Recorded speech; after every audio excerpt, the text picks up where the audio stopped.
Welcome to Stories by Zimal Channel. Sunita train में bread पकौड़े बेचा करती थी। रोजाना सुबह उठकर वो गरम गरम ब्रेड पकौड़े बनाती और ट्रेन में बेचती। ब्रेड पकौड़ा ले लो, ब्रेड पकौड़ा, गरम गरम ब्रेड पकौड़ा, हरी लाल चटनी के साथ गरम गरम ब्रेड पकौड़ा ले लो। अरे एक ब्रेड पकौड़ा देना। ये लो साहब, 10 रुपए का हुआ। ये लो 10 रुपए। हेलो, हाँ बोलो। फोन में आवाज साफ नहीं आ रही है। अभी पकौड़े बेच रही हो, तुम घर पहुंचो।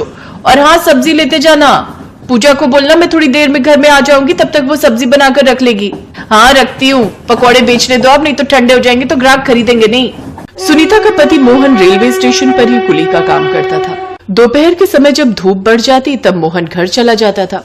फिर शाम के समय वो स्टेशन पर आता और देर रात तक काम करता। अपने पति की मदद करने के लिए सुनीता ने सुबह सुबह ट्रेन में पकौड़े बेचना शुरू किया था ताकि घर के खर्चे में मदद हो सके। सुनीता और मोहन की एक ही बेटी थी जिसका नाम था पूजा। पूजा की उम्र लगभग 15 से 16 वर्ष की थी। पैसों के अभाव के कारण पूजा 6ठी क्लास तक ही पढ़ी थी। ऐसे ही सुनीता का काम चल रहा था, पर अब सुनीता की देखा देखी और भी पड़ोस की औरतों ने ब्रेड पकौड़े बेचने शुरू कर दिए। अब सुनीता किसी का हाथ तो रोक नहीं सकती थी, पर वो परेशान हो गई क्योंकि इस वजह से उसके काम पर असर पड़ गया था। जहां पहले वो रोजाना के 30-40 पकौड़े आराम से बेच लेती थी, वहीं अब 10 पकौड़े भी बड़ी मुश्किल से बिक रहे थे। सुनीता एक काम कर, तू ये ब्रेड पकौड़ा बेचना छोड़ दे। बेकार में तू रोज नुकसान करती है। बेसन, तेल, ब्रेड, मिर्च, मसाला सब कुछ तो लगता है। कमाई 100 रुपए की नहीं होती और लागत उससे ज्यादा की होती है। हाँ, थोड़े दिन और देखती हूँ, अगर नहीं चला तो कुछ और सोच लूंगी। अभी जो बनाए हुए हैं वो तो बेच ही आऊं। माँ, आज मैं भी तुम्हारे साथ चलती हूँ। आज घर पर तो कोई काम है नहीं और तुम कह रही हो कि तुम्हारे सिर में भी दर्द है। तुम जाओगी तो मुझे तुम्हारी चिंता रहेगी। चलो मैं साथ चलती हूँ। लेती जा पूजा को, सही कह रही है। अकेले कहीं चक्कर खाकर गिर गई तो और मुसीबत आ जाएगी। काम की चिंता से कुछ दिनों से सुनीता का बीपी बढ़ा हुआ था। इस वजह से उसके शरीर में भी दर्द था। पूजा भी सुनीता के साथ ब्रेड पकौड़े बेचने चली गई। बेटा, एक ब्रेड पकौड़ा देना। जी आंटी जी, ये लीजिए। ब्रेड पकौड़े ले लो, ब्रेड पकौड़े, गर्मा गर्म ब्रेड पकौड़े, लाल हरी चटनी के साथ स्वादिष्ट ब्रेड पकौड़े। अरे सुनीता, आज तू अपनी बेटी को भी ले आई ब्रेड पकौड़ा बेचने के लिए, पर इस डिब्बे में बेकार है तेरा घूमना। यहाँ पर मैं ये सभी यात्रियों को पकौड़े बेच चुकी हूँ। हाँ माँ, बड़ी मुश्किल से एक ही ब्रेड पकौड़ा बिका है। सब पहले ही मंजूताई से पकौड़े खरीद चुके हैं। हाँ मैं जानती हूँ, आज मुझे आने में थोड़ी देर हो गई, इसीलिए मंजू पहले ही आ गई थी और उसके बिक गए। पूजा बिटिया, हम किसी के हाथ तो रोक नहीं सकते। मैं जानती हूँ मंजू, तूने मेरा काम खराब किया, पर मैं तुझे कुछ कह नहीं सकती। तू कोई और काम भी खोल सकती थी, पर तूने मेरी रोजी रोटी पर लात मारी है। अरे तो जो चलता काम होगा वही तो करूंगी, मेरी मर्जी, मैं जो बेचूं। ट्रेन में मेरी अच्छी कमाई हो रही है तो तू जल क्यों रही है? मैं जल नहीं रही हूँ मंजू, पहले मैं ब्रेड पकौड़े बेचती थी। तू तो अभी आई है, जली तो तू थी मेरे काम से, इसीलिए तो तूने मेरे देखा देखी ये काम शुरू किया। माँ, दूसरे डिब्बे में चलते, तुम्हारी तबीयत ठीक नहीं है। इनके साथ बहस में पड़ोगी तो और तबीयत खराब हो जाएगी। सुनीता और पूजा दोनों ट्रेन के दूसरे डिब्बे में पहुंच गई। सुबह का समय था। डिब्बे में बहुत से यात्री अभी सो रहे थे। अचानक सुनीता की नजर एक विदेशी महिला पर पड़ती है। विदेशी महिला प्रेग्नेंट थी और अचानक उसकी तबीयत खराब हो गई थी। प्लीज प्लीज हेल्प मी, क्या यहाँ कोई आसपास डॉक्टर है? मेरी तबीयत कुछ ठीक नहीं है। मैडम जी, डॉक्टर तो है पर आपको स्टेशन पर उतरना पड़ेगा। यहाँ स्टेशन के पास ही एक डॉक्टर की दुकान है। हाँ मुझे यहीं उतरना है, मेरा होटल बुक है, पर अचानक मेरे पेट में दर्द हो गया। मेरा 5th मंथ चल रहा है, मैं प्रेग्नेंट हूँ और मैं चाहती नहीं कि मेरी तबीयत ज्यादा खराब हो और मेरे बच्चे को कोई नुकसान हो। नहीं नहीं नहीं, सब ठीक हो जाएगा। कभी कभी माँ बनने के दौरान 9 महीनों के बीच इस तरह के दर्द हो जाते हैं। डॉक्टर दवाई देगी तो आप ठीक हो जाओगे। मैं आपकी मदद कर देती हूँ। सुनीता और पूजा ने मिलकर उस विदेशी महिला का सामान उठाया। विदेशी महिला को सहारा देते हुए स्टेशन के पास ही एक लेडी डॉक्टर का क्लिनिक था। सुनीता और पूजा उस विदेशी महिला को डॉक्टर के पास ले गई। देखिए मारिया जी, वैसे तो आपको ऐसे समय में ट्रेवल नहीं करना चाहिए था, पर आपने बताया कि आपको अर्जेंट आना था इंडिया। कोई बात नहीं, नेक्स्ट मंथ की वापसी है ना, मैं तब तक के लिए कुछ अच्छी दवाइयां लिख दूंगी जिससे आपकी तबीयत बिल्कुल ठीक हो जाएगी और आप आराम से ट्रेवल करके विदेश वापस लौट सकते हो। बस थोड़े दिन आराम करना होगा और पूरा ख्याल रखना है। डॉक्टर, जिनसे मेरा ट्रीटमेंट चल रहा है, आपने उनकी सारी दवाइयां वगैरह देख ली है ना? हाँ, मैंने सारी दवाइयां देख ली और कुछ ऐड भी की हैं दवाइयां जो आपके पेट में दर्द में आराम देंगी। पौष्टिक खाना खाइए और कुछ दिन रेस्ट कीजिए। डॉक्टर को दिखाने के बाद सुनीता उस विदेशी महिला से बोली, मारिया मैडम, आप थोड़ी देर के लिए हमारे घर चलो, फिर जब आपको आराम मिल जाएगा तब आप होटल चले जाना। वहां आप अकेले रहोगे तो हमें भी आपकी चिंता होगी। ओह, थैंक यू सो मच, आप बहुत अच्छे हो सुनीता जी। ठीक है, मैं कुछ देर आपके घर पर रेस्ट कर लेती हूँ, फिर रात को होटल चली जाऊंगी। मारिया सुनीता और पूजा के साथ उनके घर आ जाती है। मारिया देखती है कि सुनीता बहुत गरीब है। उसका घर एक छोटा सा कमरा है और उसी में ही उसने एक रसोई बना रखी है। मारिया को एहसास होता है कि भले ही सुनीता गरीब है पर दिल से वो बहुत अमीर है। मारिया को पता चलता है कि सुनीता का ब्रेड पकौड़े का काम सही नहीं चल रहा। वो सुनीता को कुछ नया बेचने की सलाह देती है। मारिया जी, थोड़ी खिचड़ी और ले लो। बस सुनीता जी, आपने मेरा बहुत ख्याल रखा, थैंक यू सो मच। पेट में दर्द में बहुत आराम है। डॉक्टर ने जो दवाई दी उससे बहुत फर्क पड़ गया। वैसे आपने जैसे बताया कि ब्रेड पकौड़े का काम चल नहीं रहा, आप लोग कुछ और क्यों नहीं बनाते, जैसे कुछ डिफरेंट जो ट्रेन में ना बिकता हो। मैंने ट्रेन में सफर करते हुए देखा, ट्रेन में पिज्जा जैसा कोई आइटम नहीं दिखती। आप लोग ब्रेड पिज्जा क्यों नहीं ट्राई करते? बहुत टेस्टी भी होता है और बनाने में भी आसान। लोग ब्रेड पिज्जा खाना पसंद भी करेंगे। पर मारिया दीदी, हमें तो ब्रेड पिज्जा बनाना आता ही नहीं है। उसकी टेंशन मत लो, वो मैं बनाना सिखा दूंगी। आप लोगों ने मेरे लिए बहुत कुछ किया है, मैं भी तो आप लोगों के लिए कुछ करूं। मुझे अच्छा लगेगा अगर आपका ब्रेड पिज्जा का काम चल जाएगा तो कोशिश करके देखते हैं। मैं 1-2 दिन आपके पास रुक जाती हूँ, फिर होटल चली जाऊंगी। तब तक आप पिज्जा बनाना सीख जाओगे। पूजा, मैं तुम्हें कुछ सामान बताती हूँ, मार्केट से ले आओ। मारिया ने 2 दिन तक सुनीता और पूजा को ब्रेड पिज्जा बनाना सिखाया, सामान भी लाने में मदद की। उन्होंने सीखा कि किस तरह से ब्रेड पर सॉस, सब्जियां और चीज डालकर तवे पर पकाना है। वो पिज्जा छोटे बच्चे बड़ों सभी को पसंद आने वाला था। मारिया ने कुछ पैसों की भी मदद की। बहुत साफ सफाई के साथ पिज्जा को कैसे पैक करके बेचना है, ये सारे काम मारिया ने सुनीता और पूजा को बताए ताकि ब्रेड पिज्जा देखने में आकर्षित लगे।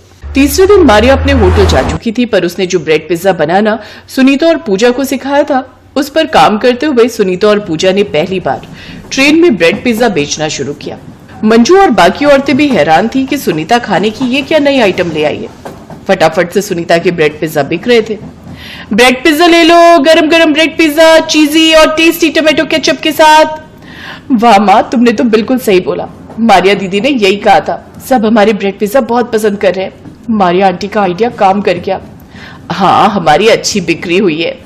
लोग हैरान थे कि ट्रेन में पिज्जा भी मिलने लगा है। धीरे धीरे रोज के ऑर्डर बढ़ने लगे। कुछ समय बाद मारिया वापस जाने लगी, तब वो सुनीता और पूजा से बोली, पूजा, मैं चाहती हूँ कि तुम अपनी आगे की पढ़ाई फिर से शुरू करो।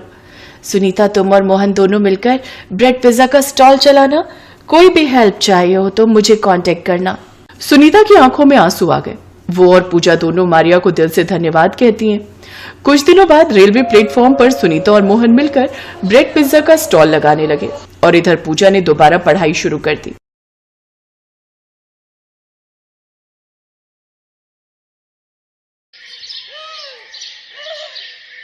बहू, आज तेरी पहली रसोई है।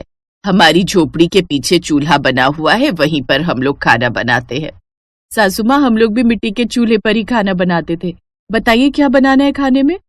बहू, ऐसा कर, सबके लिए 4-4 रोटी बना ले, मैं तब तक प्याज काट लेती हूँ। तभी वहां पर पायल की ननद मोहिनी आ गई। माँ, आज भाभी पहली बार हमारे घर आई हैं, हम उन्हें प्याज रोटी खिलाएंगे। अब क्या कर सकते हैं बेटा। मोहन घर के बाहर से उनकी ये सब बातें सुन रहा था। उसकी आंखों से आंसू छलक रहे थे। खैर, पायल ने सबके लिए रोटियां बना दी और सभी लोग बैठकर खाना खाने लगे। सभी लोग खाना पीना खाकर सो गए। अगली सुबह मोहन जल्दी उठ गया। उसने अपना बोरा उठाया और बाहर कबाड़ बिनने निकल गया। आजकल लोगों ने कूड़ा कचड़ा तो सड़क पर फेंकना ही बंद कर दिया है। तभी मोहन को एक कूड़ादान दिखाई दिया। लगता है ऊपर वाले ने मेरी सुन ली। सारा कबाड़ मुझे उस डस्टबिन के अंदर मिल जाएगा, जिसमें खाने का ढेर सारा सामान पड़ा हुआ था। अरे वाह, इसमें तो ढेर सारे पराठे, मटर पनीर और चावल भी हैं। ये खाना भले ही जूठा हो, लेकिन खाने में तो सही ही है, अभी खराब भी नहीं हुआ है। मोहन ने सारा खाना बटोर कर अपने पास रख लिया और फिर से अपने काम पर लग गया। धीरे धीरे शाम होने लगी। शाम को पायल की ननद ने उससे कहा, भाभी, आज रविवार का दिन है और हमारे गांव में रविवार को बाजार लगती है, चलिए मैं आपको घुमा लाती हूँ। हाँ मोहिनी, मैं भी तुमसे यही कहने वाली थी। पायल और मोहिनी बाजार घूमने निकल गए। उनके पास पैसे तो थे नहीं कि वो शॉपिंग कर पाए। बाजार की रौनक देखकर ही वो अपना दिल बहला रही थी। तभी अचानक मोहिनी एक मोमोज के ठेले को बहुत ही ध्यान से देखने लगी। क्या हुआ मोहिनी, तुमको मोमोज खाना पसंद है क्या? भाभी, आज तक हमने कभी भी मोमोज नहीं खाए, बस देखकर ही मन बहला लेते हैं। चलो ठेले के पास चलते हैं, मोमोज की महक भी ले लेंगे। हाँ हाँ भाभी, ये आपने बिल्कुल सही कहा। दोनों ननद भाभी मोमोज के ठेले के पास जाकर खड़े हो गए। ये दोनों बस खड़ी थी। तभी ठेले वाले ने कहा, हाँ बहन जी, कितने प्लेट मोमोज लगा दूं? अरे नहीं भाई साहब, हम तो बस देख रहे थे कि मोमोज बनते कैसे हैं। हमारे पास मोमोज खरीदने के लिए पैसे नहीं है। शाम हुई नहीं कि तुम जैसे भिखारी तुरंत भीख मांगने आ जाते हो। चलो निकलो यहाँ से, यहाँ कुछ नहीं मिलेगा फ्री में। चाचा पागल हो गए हो क्या? हमने आपसे कब भीख मांगी?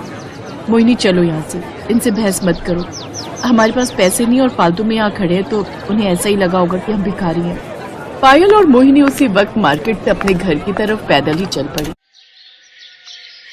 मोहिनी, मैंने मोमोज बनाने का तरीका उस ठेले वाले का देख लिया था।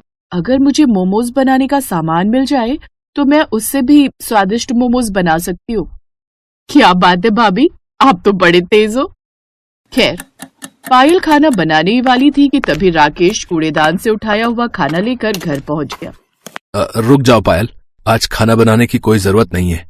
देखो मैं कितना अच्छा स्वादिष्ट खाना लेकर आया हूँ तुम सबके लिए। अरे बेटा, इतना अच्छा खाना तुझे कहाँ से मिल गया? आज मार्केट में एक शादी पार्टी हो रही थी, मैं वहीं पर कबाड़ उठाने गया था, तो लोगों ने मुझे खाना पैक करके दे दिया। क्या बात है भैया, कितने सालों बाद हम इतना अच्छा खाना खाने वाले हैं। थोड़ी देर में सभी लोग एक साथ बैठकर कचरे का उठाया हुआ खाना खाने लगे, लेकिन इस बारे में मोहन के अलावा किसी को नहीं पता था। उन्हें खुशी खुशी खाना खाता देख मोहन खुश भी हो रहा था और उसके अंदर एक दर्द भी था। कितना बदनसीब हूं मैं, अपने घर वालों को कचरे का उठाया हुआ खाना खिला रहा हूं। लेकिन कोई बात नहीं, खाना खराब तो है नहीं, इसी बहाने इनके चेहरों पर थोड़ी सी खुशी तो आई। लेकिन आधी रात में ही सभी का पेट खराब होने लगा। सभी लोग बार बार लोटा लेकर खेतों में शौच के लिए जाने लगे। मोहन भी कई बार शौच करने गया। तभी उसकी सास ने कहा, मोहन बेटा, ये कैसा खाना लेकर आया था तू? हम सबका पेट खराब हो गया। इससे पहले कि मोहन उनकी बात का कोई जवाब दे पाता, पायल बीच में बोल पड़ी, सासू माँ, इसमें मोहन जी की कोई गलती नहीं है। इतना अच्छा खाना हमने कई सालों से खाया नहीं था, तो शायद इसीलिए हम पचा नहीं पाए। ये बात सुनकर मोहन को थोड़ा रिलैक्स महसूस हुआ। तभी उसकी सास ने कहा, हमारे पास डॉक्टर से दवा लेने के लिए पैसे तो है नहीं। ऐसा करो, गर्म पानी में थोड़ी सी लौंग, थोड़ा सा काला नमक डालकर पी लो सब लोग, पेट सही हो जाएगा। ये दादी माँ का नुस्खा है। सभी लोगों ने वैसा ही किया और सुबह तक सबका पेट ठीक भी हो गया। मोहन काम पर जाने वाला था कि तभी उसकी बहन मोहिनी ने उसे रोक लिया। भैया, हम सबको ना मोमोज खाने का बहुत मन कर रहा है। भाभी का भी बहुत मन है मोमोज खाने का। उन्हें मोमोज बनाना आता भी है। शाम को जब आप आना तो मोमोज बनाने का सामान लेते आना। बहन, मोमोज बनाने का सामान बहुत महंगा मिलता है। प्याज, आलू, हरी मिर्च, लहसुन, ये सब तो हम अपने घर के बाहर खुद ही उगा लेते हैं। जो पैसे मैं कमाता हूँ उससे घर चलना ही मुश्किल है। फिर भी मैं कोशिश करूंगा। कोशिश नहीं, लेकर आना भैया। एक बहन होकर मैं आपसे जिद भी नहीं कर सकती क्या? मोहन उसी वक्त अपने आंसुओं को छुपाते हुए काम पर निकल गया और सड़कों पर कूड़ा बिनने लगा। घूमते घूमते वो बहुत दूर निकल गया, फिर भी उसे कोई कबाड़ नहीं मिला। कितना बदनसीब भाई हूं मैं, अपनी बहन की एक छोटी सी ख्वाहिश भी पूरी न कर सका। घर पहुंचते ही मोहिनी ने उससे कहा, भैया, भाई अपनी बहन के लिए ना जाने क्या क्या कर देता है और आप एक छोटा सा काम नहीं कर पाए। मोहन की पत्नी पायल थोड़ी समझदार थी। वो अपने पति के दर्द को थोड़ा थोड़ा महसूस भी कर सकती थी। इसलिए मोहन के बोलने से पहले ही उसने कहा, पायल, हर भाई चाहता है कि वो अपनी बहन की हर ख्वाहिश पूरी करे। अपने भाई से इस तरह जिद नहीं करते। लेकिन भाभी, मैं तो सिर्फ मोमोज खाना चाहती हूँ। कौन सा राजमहल मांग लिया मैंने? तुम मोमोज खाना चाहती हो ना? आज रात में तुम सबके लिए मोमोज ही बनाऊंगी। लेकिन बहू, हमारे पास तो मोमोज बनाने का सामान ही नहीं है। सासू माँ, हमारे पास आटा है, नमक है, तेल है, आग जलाने के लिए लकड़ियां है, खाना बनाने के लिए मिट्टी का चूल्हा भी है। हमने अपने घर के बाहर हरी मिर्च, आलू, प्याज, लहसुन ये सब उगाई रखा है। ये सब मिलाकर मैं इतने अच्छे मोमोज बनाऊंगी ना कि आप लोग उंगलियां चाटते रह जाएंगे। क्या बात है भाभी, मुझे आप पर पूरा भरोसा है कि आप सबसे अनोखे मोमोज जरूर बना लोगी। उसी वक्त मोहिनी और पायल घर के बाहर गई। सारी सब्जियां लेकर अपने रसोई घर में आ गई। मोहिनी, तुम जल्दी से आटा गूंथ लो, तब तक मैं मोमोज के लिए सब्जी तैयार करती हूँ। मोहिनी आटा गूंथने लगी और पायल सारी सब्जियां फ्राई करने के बाद उसकी महक बहुत अच्छी लगने लगी। भाभी, सब्जी की महक तो कमाल की आ रही है। तो इस तरह उन्होंने ढेर सारे फ्राइड मोमोज बना लिए जो सिर्फ आटा और घरेलू हरी सब्जियों से बने थे। भाभी, आपने तो चमत्कार कर दिया। मोहिनी और पायल ने मिलकर सभी के लिए मोमोज परोस दिए। उसकी सास और मोहन सब साथ बैठकर मोमोज खाने लगे। मोमोज आज मैंने अपनी जिंदगी में पहली बार खाया है, लेकिन फिर भी मैं शर्त लगाकर कह सकती हूँ कि इतना स्वादिष्ट मोमोज बड़े से बड़े होटल में भी नहीं मिलेगा। हाँ पायल, तुम दोनों ने तो कमाल कर दिया। अगर इसका स्वाद इतना ही अच्छा है तो क्यों ना हम घर के बाहर सब्जी वाले देसी मोमोज बेचें। अगले दिन से पायल और मोहिनी घर के अंदर देसी मोमोज बनाने लगी। लोगों को उन मोमोज का स्वाद सबसे अलग और स्वादिष्ट लगा। तो इस तरह अब मोहन ने कबाड़ बिनने का काम बंद कर दिया और सब खुशी खुशी रहने लगे। Thanks for watching.